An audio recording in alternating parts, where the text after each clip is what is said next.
어, 오늘은 여러분 항상 최선을 다해서 잘 들어주시지만 그래도 오늘 조금 더 집중해서 들어주셨으면 좋겠습니다.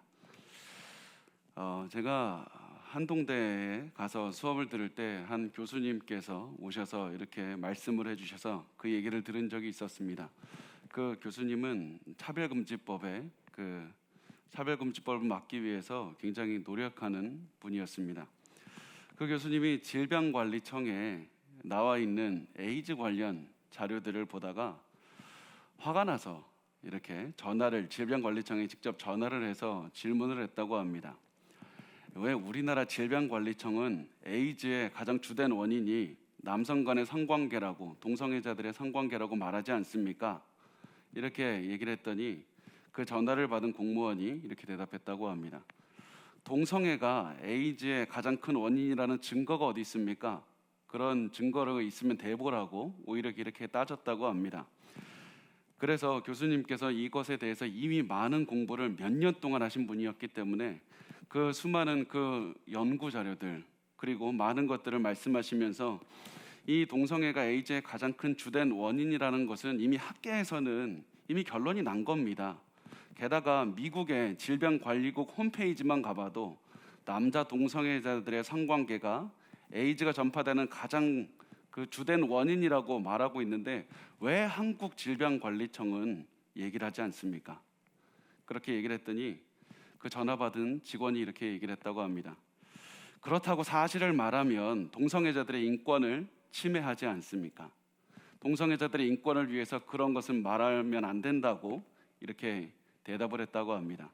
그리고 그 말을 듣고 그 교수님은 말문이 턱 하고 막혔다고 하는 얘기를 들은 적이 있습니다. 우리가 이 얘기를 제가 드리는 이유는 반드시 여러분 기억하셨으면 좋겠습니다.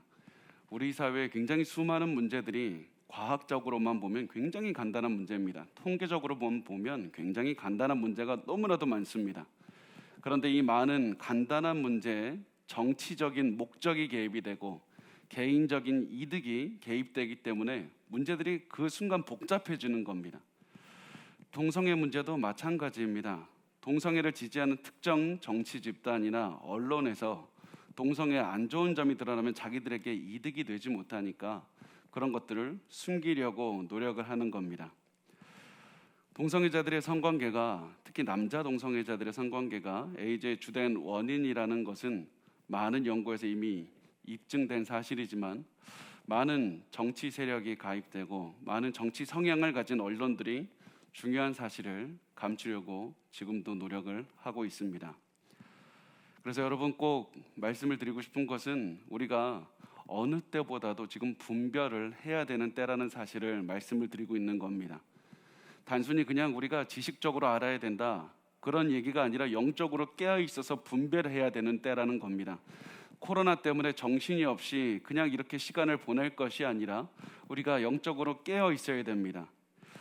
우리가 영적으로 분별하는 것이 너무나도 중요한 이유가 더 있는데 그게 뭐냐면 우리나라의 한 기독교 방송국에서도 잘못된 시각으로 동성애에 대해서 또 많은 그 영적인 문제에 대해서 혼란을 가중키고 있기 때문입니다. 제가 말씀드리면 당연히 알 수 있는 그런 방송국에서도 그 어떤 시간에서는 은혜로운 설교와 간증을 내보내기도 하지만 나머지 시간에서는 반기독교적인 가치를 조장하는 프로그램들을 내보내고 반기독교적인 강사들을 초청해서 그것으로 그 강연을 하고 또 그런 기사들을 내보내면서 성도들에게 혼란을 주고 있기 때문입니다. 제가 그 언론사를 언급하지 않는 이유는 그 언론사가 무서워서가 아니라 그 언론사 하나가 문제가 아니기 때문입니다. 우리 사회에는 수많은 목사들이 있고 수많은 방송들이 있고 수많은 교수들이 있습니다. 요즘 사람들은 그 코로나 때문에 유튜브에 너무나도 이제 가까워져서 본인들이 원하는 시간에 본인들이 원하는 그런 마음에 드는 그런 강사들, 목회자들의 설교를 듣고 강연을 듣습니다. 다들 목회자다, 박사다, 교수다 이렇게 타이틀을 달고 나오고 인기가 있고 조회수가 많으니까 이 사람들이 하는 얘기가 다 맞다고 생각하면서 듣게 됩니다. 근데 여러분 반드시 주의를 기울이셔야 됩니다. 어떤 목사님께서 설교 중에 이렇게 말씀하신 것이 아직도 제 마음에 남아 있습니다. 이렇게 말씀하십니다. 여러분이 원하는 것은 무엇이든지 저한테 말씀해 보십시오. 제가 그 말을 지지하는 신학 박사나 목사를 데리고 오겠습니다. 그것이 무엇이든지 간에 여러분이 원하는 것은 다 말해 보세요. 그것이 어떤 것이든지 간에 제가 그것을 지지하는 신학 박사나 목사를 데리고 오겠습니다. 여러분, 지금 우리가 어느 때보다도 분별을 해야 되는 때입니다. 영적으로 분별해야 됩니다. 유튜브에서 많은 사람이 듣는다고, 그냥 그 사람 유명한 사람이라고, 인기가 많다고, 그 사람 방송에 나왔다고 해서 모든 목사, 모든 교수, 모든 언론사에서 하는 말을 그대로 믿지는 마십시오. 우리가 지금 어느 때보다도 영적으로 깨어 있어야 되는 때입니다. 이 영적으로 분별이 중요한 그 이유가 그 동성애 문제에도 적용이 됩니다. 여러분, 많은 분들이 동성애를 단순히 성관계, 그냥 몸의 육체의 관계로 생각을 하지만 동성애 문제는 영적인 문제입니다. 동성애 문제는 반드시 영적인 문제로 접근을 해야 됩니다. 단순히 지적인 문제가 아닙니다. 감정적인 문제도 아닙니다. 요즘 사회에서는 교회에서 동성애에 대해서 말하면 사회에서 이런 반응을 보입니다. 아니, 성관계 맺는 게 그렇게 큰일이 아니지 않습니까? 뭐 남자 여자가 그냥 모르는 사람들이 만나서 하룻밤을 보내고 헤어지기도 하는데 그냥 그게 남자끼리 만나서 그냥 관계를 맺고 여자끼리 만나서 관계를 맺는다고 그게 뭐 그렇게 대단한 일입니까? 교회는 왜 이렇게 호들갑을 떱니까? 이렇게 얘기를 합니다. 여러분, 근데 우리가 반드시 참 생각을 해보면 알 수 있는 것이 성관계는 그렇게 쉬운 문제가 아닙니다. 단순히 육체끼리 만나서 그냥 행위를 하는 것이 아닙니다. 만약에 성관계가 아무렇지도 않은 일이었다면 어떤 사람이 성폭행당한 피해자에게 와서 성폭행 큰일 아니지 않습니까? 그냥 지갑 하나 도둑 맞았다고 생각해 보십시오. 만약에 이렇게 얘기를 한다면 받아들일 수 있는 사람이 누가 있겠습니까? 성관계는 절대로 그냥 육체의 움직임이 아니라 지식의 문제도 아니고 감정의 문제만도 아니고 성의 문제는 본질적으로 영적인 문제입니다. 남녀가 성적으로 만날 때는 영적인 교감이 일어나기 때문에 영적인 문제로 다가가야 되는 것입니다.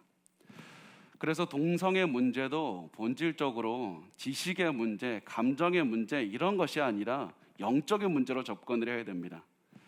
우리가 동성애 문제를 접근할 때 지식으로 무장하는 건 물론 중요합니다.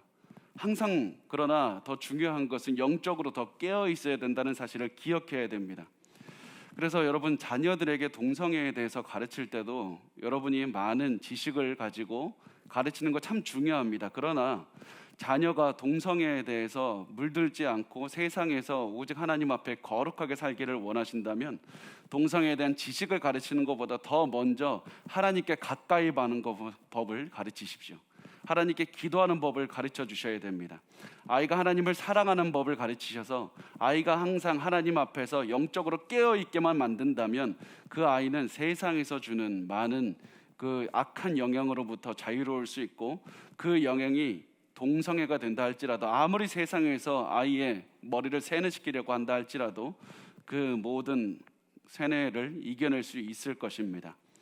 그래서 항상 영적으로 동성애 문제를 접근했으면 좋겠습니다. 세상은 또 동성애에 대해서 말하는 교회에 이렇게 말을 합니다. 아니, 다른 영적인 문제도 많은데 왜 하필 동성애에 대해서만 이렇게 호들갑을 떱니까? 왜 이렇게 민감합니까? 교회에서 동성애에 대해서 집중적으로 말하는 이유가 도대체 뭡니까? 어떤 분들은 교회에서 동성애에 대해서 말을 많이 하니까 동성애가 마치 성경에서 말하는 가장 큰 죄인 것처럼 생각하시는 분들이 있습니다. 동성애는 성경에서 말하는 가장 큰 죄는 분명히 아닙니다. 동성애보다 더 큰 죄들도 있습니다. 그럼에도 불구하고 교회가 이 동성애 문제에 관해서 중요하게 여기는 이유가 무엇인가? 제가 세 가지로 한번 분류를 해봤습니다. 첫 번째는 뭐냐면 동성애의 특수성 때문에 그렇습니다.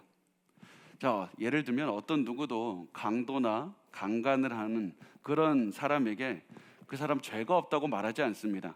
앞으로 우리도 이 사람을 닮아서 강도 강간합시다 라고 말하는 사람은 아무도 없습니다. 그런데 사회에서는 많은 사람이 동성애를 옹호해야 된다고 말을 하고 우리 아이들에게도 동성애가 맞다고 가르쳐야 된다고 말을 합니다. 그러나 이것은 성경의 가치에 어긋나기 때문에 이런 교회에서는 이 사회에서 말하는 것과 교회에서 말하는 것이 다른 이 특수성이 있기 때문에 다른 제보다 더 많이 동성애에 대해서 다루는 것입니다.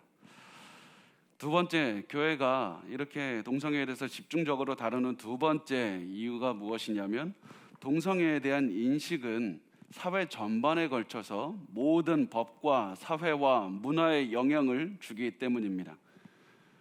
여러분, 모든 그 법과 사회와 문화와 교육 그 어떤 분야에서든지 다 영향을 주는 것이 동성애에 관한 인식입니다. 세상 사람들은 보면 또 교회 내에서도 많은 분들이 동성애가 단순히 개인적인 문제라고 말을 합니다. 그냥 두 사람이 만나서 그게 비록 죄이다 할지라도 그냥 두 사람이 보이지 않는 곳에서 그렇게 남에게 피해 주지 않고 죄를 저지르는 거니까 우리 그렇게 참견하지 않아야 됩니다. 그거 우리 문제 아닙니다. 그냥 이렇게 생각을 합니다. 그 사람들이 동성이든 이성이든 우리하고 무슨 상관이 있습니까? 그런데 동성애 문제는 절대로 두 사람의 문제로만 남지 않습니다. 우리가 보면 서구 사회를 보면 동성애 문제는 항상 동성애를 받아들이면 그 사회가 어떻게 변화가냐면 그 어떠한 종류가 여러 가지로 다르지만 차별금지법이 생겨나게 됩니다. 분명히 차별금지법으로 이어지게 되고 그 차별금지법은 항상 단순히 그냥 그 두 사람의 일만 끝나는 것이 아니라 모든 사회 구성원의 시각을 바꾸고 양심의 자유에 침범하고 표현의 자유를 침범하고 종교의 자유를 비롯한 수많은 권리를 제한하는 것으로 이어질 수밖에 없습니다. 그것이 단순히 저의 주장이 아니라 서구 사회를 보시면 여러분 다 알 수가 있을 겁니다. 그리고 이런 차별금지법이 시행이 되면 우리가 믿는 성경을 말하지 못하게 하는 그런 법으로 되게 됩니다.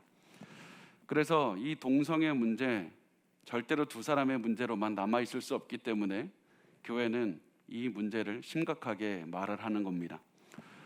세 번째, 성경이 동성애에 대해서 그렇게 강하게 말하는 것은 너무나도 당연하게 동성애가 죄라고 성경이 말씀하기 때문입니다.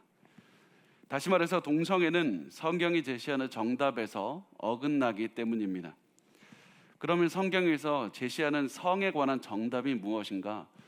그것은 무엇이냐면 성경이 인정하는 성관계는 단 하나입니다. 남성과 여성이 결혼을 한 상태에서 하는 관계뿐입니다.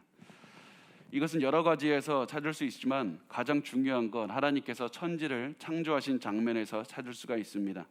하나님께서 세상을 창조하실 때 남자와 여자를 만드시고 그 둘을 결혼하게 하셨고 그리고 그 안에서 그 관계를 맺게 하셨습니다. 신약에 와서도 예수님은 남자와 여자가 결혼하는 것이 하나님의 뜻이다 이 사실을 인정하셨습니다. 우리 마태복음 19장 4절에서 5절 말씀을 우리 같이 읽겠습니다. 시작. 예수께서 대답하여 이르시되 사람을 지으신 이가 본래 그들을 남자와 여자로 지으시고 말씀하시기를 그러므로 사람이 그 부모를 떠나서 아내에게 합하여 그 둘이 한 몸이 될지니라 하신 것을 읽지 못하였느냐. 예수님께서 이것이 정답이라고 말씀을 하신 겁니다. 이 외의 모든 성적 관계는 정답에서 벗어난 것이고 죄일 수밖에 없습니다. 하나님의 뜻은 한 남자와 한 여자가 만나는 것입니다. 그래서 우리가 여기서 한 가지 반드시 기억할 것은 하나님께서 성적인 욕망을 품는 것 자체를 죄라고 하신 것이 아니라는 사실입니다. 오히려 성적 욕망과 성관계를 통해 주시는 즐거움은 하나님께서 주신 선물입니다. 나쁜 것이 아닙니다. 그런데 성적 욕망이 남자와 여자가 결혼이라는 그 틀 안에서만 행하기를 원하셨고 즐기기를 원하셨던 것이었습니다. 그래서 성적인 욕망을 하나님의 뜻 안에서 실천할 때 성적인 기쁨도 누리게 되고 또 자녀를 생산하는 기쁨도 선물로 같이 주신 겁니다. 그런데 동성애를 주장하는 사람들은 이렇게 말합니다. 성경이 쓰일 당시에는 동성애라는 그런 개념 자체가 없었다. 동성애라는 개념은 현대에 생긴 개념이기 때문에 동성애를 금지할 수도 없었다. 이렇게 말씀을 합니다. 그런데 이분은 거의 소수 의견에 불과하고 성경은 너무나도 명확하게 동성애를 가증스럽다고 하나님께서 보시기에 죄라고 너무나도 명확하게 말하는 것이 성경 구약 성경부터 신약에 걸치기까지 계속해서 등장합니다. 레위기서 18장 22절 말씀을 우리 같이 읽어보겠습니다. 시작. 너는 여자와 동침함 같이 남자와 동침하지 말라. 이는 가증한 일이니라. 동성애를 옹호하는 학자들이 자꾸 동성애가 나오는 부분을 보고 이 의미가 아니라고, 저 의미가 아니라고, 당신들이 그동안에 알아왔던 의미가 아니라고 자꾸 의미를 뒤집습니다. 의미를 꼽니다. 그것이 아니라고 얘기를 합니다.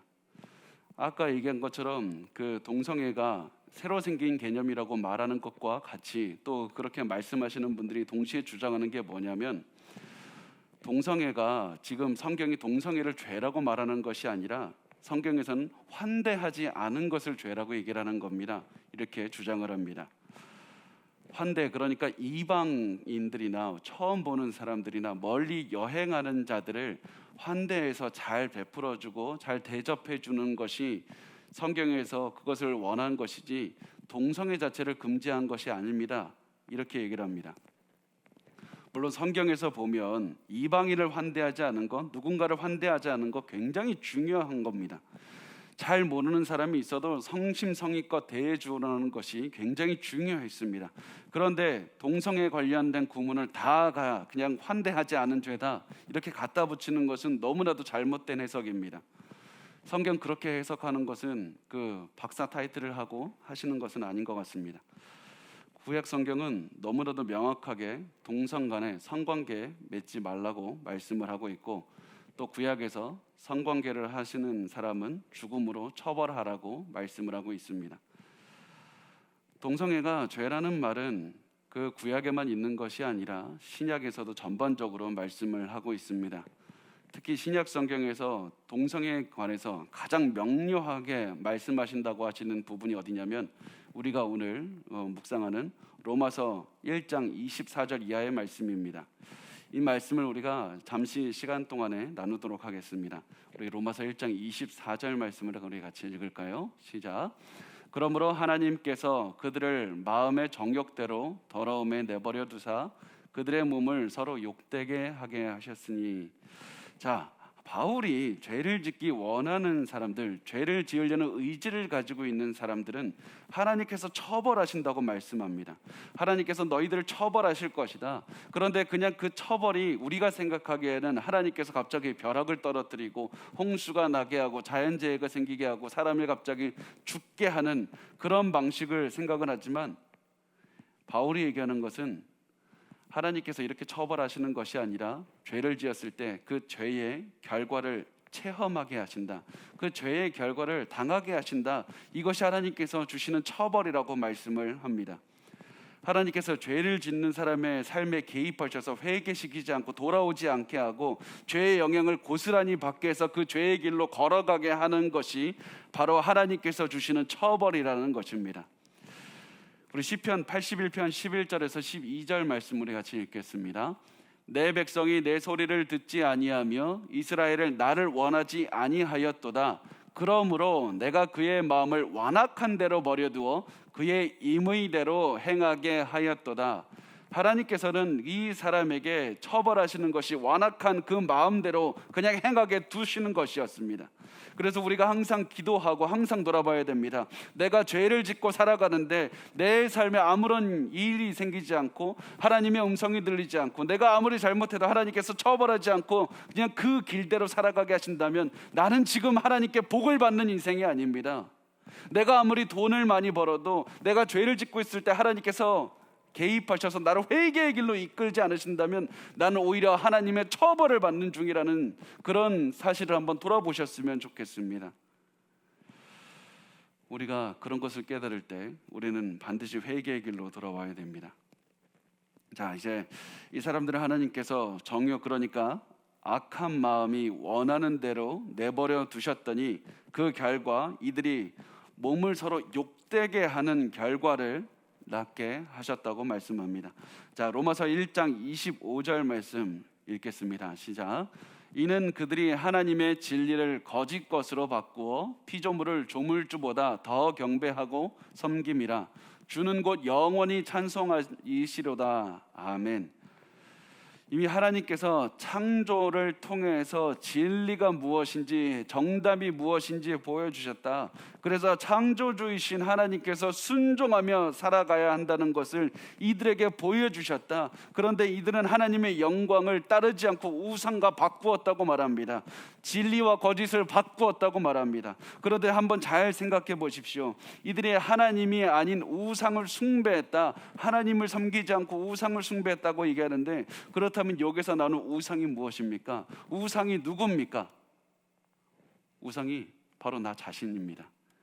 내 성적인 욕망, 내 성적인 타락, 내 자신이 바로 우상이 돼서 내가 하나님의 말씀을 듣고 하나님께 순종하며 살아가는 것이 아니라 내 성적 욕망이 말하는 대로, 내 배가 말하는 대로, 내 감정이 말하는 대로 따라가는 것.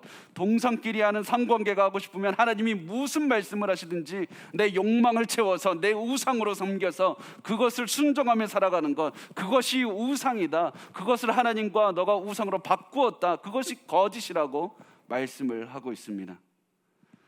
여러분, 우리가 우리의 동성적인 혹시라도 그런 마음이 충동이 있다 할지라도, 특히 청소년들이 그런 충동이 있다 할지라도 그 충동을 따르지 마십시오. 어떤 청소년이 이렇게 말하는 것을 들었습니다. 내가 동성애를 하고 싶은 갈망이 너무나도 큽니다. 만약에 하나님께서 내가 동성애자가 되기를 원하지 않으셨다면 왜 나에게 이런 성적인 욕망을 주셨습니까?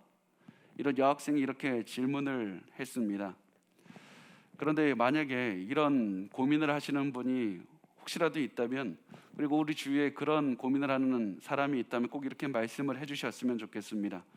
우리가 무엇인가를 느낀다고 해서 그대로 실천해도 된다는 것은 아닙니다. 예를 들어서 어떤 사람이 분노를 느낀다고 해서 그 감정에 충실해서 폭행을 하거나 살인을 한다는 것, 그것은 절대로 안 될 겁니다. 어떤 사람이 음란한 마음이 든다고 해서 지나가는 사람을 강간하는 것 절대로 안 될 겁니다. 하나님 앞에 큰 죄입니다. 우리의 마음속에 어떤 감정이 든다고 해서 그 감정대로 실천해도 된다는 말은 틀린 겁니다. 우리의 마음속에 성경에 금지한 마음이 든다면 성경이 우리에게 말씀하는 것은 너의 감정을 따르지 말고 하나님의 말씀을 가지고 순종하여 이겨내라고 말씀합니다. 기도하라고 말씀합니다. 이때 바로 하나님 앞에 온전하게 너의 자신을 드리고 거룩하게 살아내라고 말씀을 합니다. 그리고 그것이 어려우면 교회에 와서 성도들과 함께 기도하라고 말씀을 합니다. 그렇게 해서 내 성적 감정이 우상이 아니라 하나님을 내 주인으로 살아내는 것, 이것을 통해서 하나님께서 영광을 받으신다는 겁니다. 자, 우리 계속해서 말씀을 보겠습니다. 로마서 1장 26절에서 27절 말씀을 우리 같이 읽겠습니다. 시작. 이 때문에 하나님께서 그들을 부끄러운 욕심에 내버려 두셨으니 곧 그들의 여자들도 순리대로 쓸 것을 바꾸어 영리로 쓰며 그와 같이 남자들도 순리대로 여자 쓰기를 버리고 서로 향하여 음욕이 불릴 듯하며 남자가 남자와 더불어 부끄러운 일을 행하여 그들의 그릇 때문에 상당한 보응을 그들 자신이 받았느니라. 자, 또 성경이 계속해서 죄에 대한 하나님의 처벌에 대해 말씀하십니다. 죄를 지으려는 의지를 갖고 죄를 계속해서 짓는 사람들을 하나님이 처벌하시는데 마찬가지로 어떻게 하십니까? 그들의 삶에 관여하지 않으신다는 겁니다. 그들이 죄 때문에 생기는 결과를 그대로 받게 하신다는 겁니다. 하나님은 그들이 하나님의 영광과 거짓을 바꾸었기 때문에 그들이 계속해서 원하는 대로 우상을 숭배하게 하셨고 원하는 대로 부끄러운 욕심 가운데 살아가게 하셨다는 겁니다. 계속해서 잘못된 삶을 살고 계속해서 죄의 명령 아래에서 살아가게 하셨다는 겁니다. 그래서 우리가 반드시 기억해야 됩니다. 모든 행위는 반드시 결과를 낳습니다. 어떤 행위든지 결과를 낳습니다. 동성애 행위를 하면 반드시 그 결과가 생길 수밖에 없습니다. 그것이 하나님께서 이 세상을 만드신 그 방법, 이 세상이 계속해서 흘러가는 그런 방법이기 때문입니다. 한 예를 들어볼까요? 우리나라의 동성애로 굉장히 유명한 남자 연예인이 있습니다. 이 사람이 방송에 나와서 뭐라고 했냐면 직접 자신이 말한 건데 하루에 본인은 화장실을 10분씩 15번을 간다고 얘기를 합니다. 그냥 그 10분씩 그 화장실에서 보내는 시간만 15번이고 10분이고 그게 20분 뭐 왔다 갔다 하는 시간을 포함하면 엄청나게 많은 시간을 화장실에서만 쏟는 겁니다. 만약에 일반인이 하루에 화장실을 15번 간다고 하면 건강에 큰 무리가 있는 것이고 일상적인 생활이 되지가 않는 겁니다.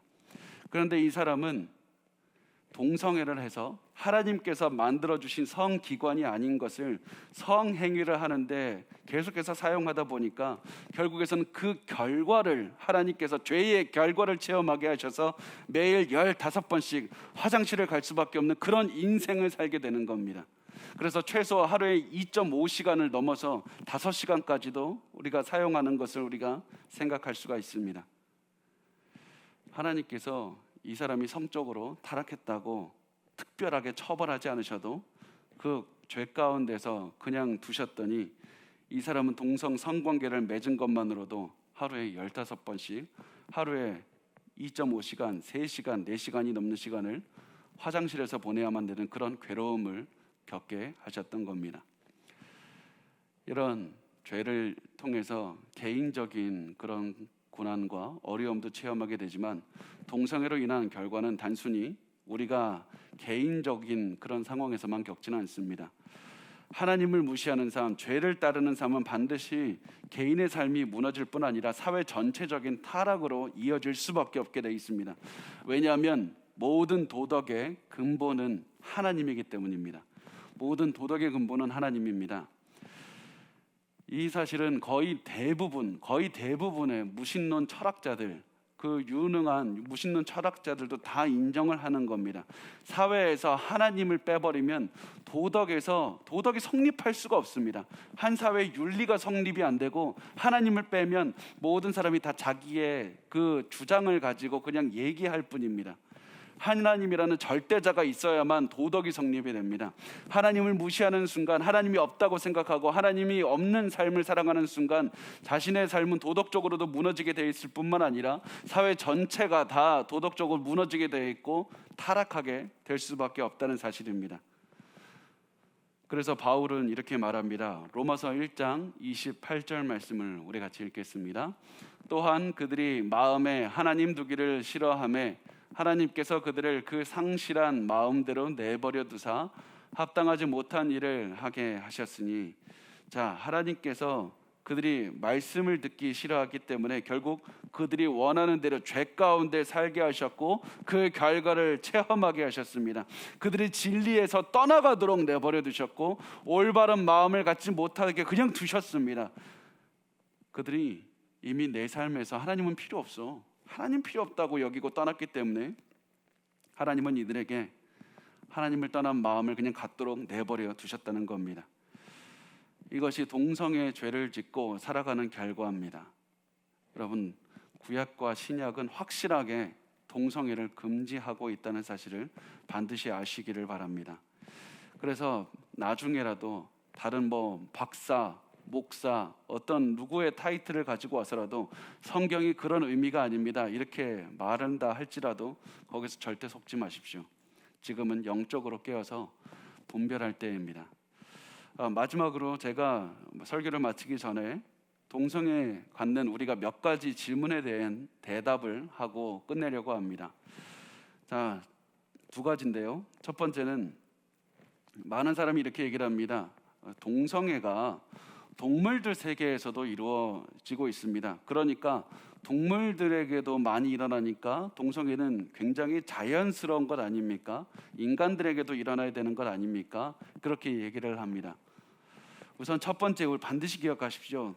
동물과 인간을 비교하는 것 자체가 하나님이 형상을 가진 인간을 동물의 모습으로, 동물의 자리로 그렇게 깎아내리는 그런 지금 시도를 하고 있는 겁니다.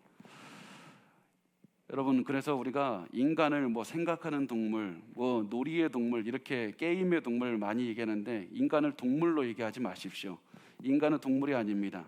인간은 짐승이 아닙니다. 인간은 개와 고양이와 같은 동물이 절대 아닙니다. 하나님께서는 인간을 귀하게 하나님의 형상을 따라서 만드신 그런 존재이기 때문에 다른 피조물과는 질적으로 다르다는 사실을 반드시 기억하셨으면 좋겠습니다.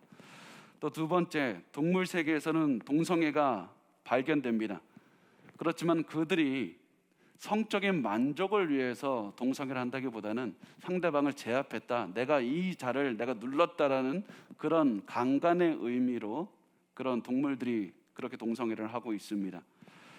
세 번째, 만약에 동물들 사이에서 일어난다고 해서 이게 자연스러우니까 인간들도 하자 이렇게 말을 하게 된다면 이와 똑같은 논리로 이렇게 말하는 것도 가능합니다. 동물들도 강간하니까 우리도 강간합시다. 이게 말이 됩니까? 동성애는 하나님이 인간을 향한 원래 뜻이 아닙니다. 그래서 하나님의 뜻이 중요한 것이지 뭐 동물들이 한다, 누가 한다, 어떤 이유가 있다, 이것은 전혀 중요하지 않습니다. 또 두 번째로 많이 동성애에 대해서 궁금해하시는 분들이 말씀하시는 게 이겁니다. 예수님이 동성애에 대해서 직접 말씀하신 적이 없습니다. 예수님이 동성애를 금지하신 적이 없는데 왜 교회는 예수님이 하시지도 않은 그런 것들을 금지합니까? 자, 잘 생각해 보면 예수님이 말씀하지 않은 주제가 참 많습니다. 예수님 강간하지 말라고 말씀하신 적이 없으니까 강간도 옹호하시는 겁니까? 예수님께서 마약하지 말라고 직접 말씀 안 하셨으니까 예수님 마약하라고 옹호하시는 겁니까? 그렇지 않습니다. 예수님은 큰 틀에서 특히 동성애 문제에 대해서는 하나님께서 남자와 여자를 창조하셨고 결혼하게 하셨다라는 큰 의미를 제시함으로써 이미 동성애에 반대하신 것이고 많은 죄에 대해서 직접적으로 말씀하지 않으셨더라도 반대하신 겁니다. 우리가 그 사실은 우리가 잊지 않았으면 좋겠습니다. 말씀 마무리하겠습니다. 여러분 잘 들으십시오. 제가 이제 말씀을 마무리하는데 제가 지금 동성애자들의 죄에 대해서 말했다고 해도 이성애자들은 그러면 아무런 성적인 죄가 없다, 무조건 동성애자들보다 이성애자들이 훨씬 우월하다, 이런 말씀을 드리는 거 절대 아닙니다. 이성애자들도 굉장히 큰 죄를 짓고 살아가는 사람 너무나도 많습니다. 성적인 죄가 너무나도 많습니다. 또 이 말을 하는 저 자신도 동성애자들보다 내가 더 우월한 삶을 산다, 내가 더 괜찮은 삶을 산다, 그러니까 당신들 나처럼 살아라, 이렇게 얘기를 하는 것도 아닙니다. 저도 하나님 앞에서 매일 죄를 짓고 살아갑니다. 어떠한 동성애자들은 저보다 더 그냥 세상의 기준으로 봤을 때 더 잘 살지도 모르겠습니다. 그렇지만 어떤 사람은 그 누구보다도 열심히 살려고 노력한다 할지라도 우리에게 필요한 것이 무엇이냐면, 제가 드리는 말씀은 우리가 다 예수 그리스도의 보혈 안에 있어야 된다는 사실입니다. 사람마다 약한 죄가 있고 그 죄에서 넘어지고 쓰러지고 하지만 그 모든 사람이 결국에서는 하나님 앞에 죄인으로 서야 되는 것이고, 저를 비롯한 모든 동성애자들과 모든 이성애자들이 다 하나님 앞에서 나는 죄인입니다, 하나님 용서해 주십시오, 이렇게 얘기를 할 수밖에 없고, 그 보혈의 능력에 의지할 때 예수님께서는 우리의 죄를 용서해 주시고 우리를 구원으로 이끌어 주십니다. 저는 그 얘기가 하고 싶은 겁니다. 그래서 우리가 어떠한 동성애의 자리에 있든지 간에 예수를 믿고 어떠한 죄의 자리에 있든지 간에 예수 그리스도의 보혈 안에서 구원을 얻기를 원합니다. 요한일서 1장 9절 말씀을 우리 같이 읽겠습니다. 시작. 만일 우리가 우리 죄를 자백하면 그는 미쁘시고 의로우사 우리 죄를 사하시며 우리를 모든 불의에서 깨끗하게 하실 것이요. 우리의 모든 죄를 용서하시는 예수 그리스도께 다 나왔으면 좋겠습니다. 그리고 제가 용서받은 대로 동성애를 하시는 분들도 예수께 나와서 용서를 받았으면 좋겠습니다. 그렇게 예수께 나와서 기도할 때 예수님께서는 궁일한 마음으로 우리를 용서해 주실 겁니다. 그리고 이 설교를 들으시는 그 동성애 관련이 없으신 우리 모든 성도분들도 우리가 동성애자들을 그냥 미워하고 저들을 그냥 경멸하는 그런 마음이 아니라 긍휼의 마음을 가지고 그들을 위해서 다 같이 기도해 주셨으면 좋겠습니다.